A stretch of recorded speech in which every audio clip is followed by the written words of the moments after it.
আল্লাহর কসম ওয়াদা করে বলছি, আপনার যে সন্তান কবরে গেছে তাদের আরো যদি 100 ভাই মাটির উপরে থাকে, সেই 100 সন্তান ইনকিলাবের কর্মীরা। ইনকিলাব বলছিল অন্তত একটা কর্মীও বেঁচে থাকতে কোনি ফ্যাসিস্ট কোন হত্যাকারী আওয়ামী লীগের পুনর্বাসন চলবে না। বিএনপিকে বলতে চাই, আপনাদের হাতে ধরি, পায়ে ধরি, শহীদ জিয়ার বিএনপিকে দিল্লির দাস হতে দিব না।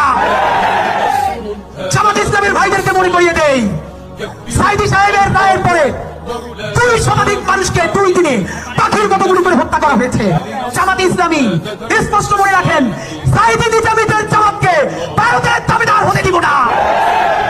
এনসিপির ভাইরা মনে রাখো, শত শত জুলাইয়ের রক্তের মধ্য দিয়ে নেতা হয়েছে তোমরা। যদি এই জুলাইকে বেঁচে দিয়া দিল্লির দাসত্ব করে ক্ষমতায় আসতে চাও, হাসিনার চেয়েও ভয়ানক পরিণতি হবে। রক্তের বন্যা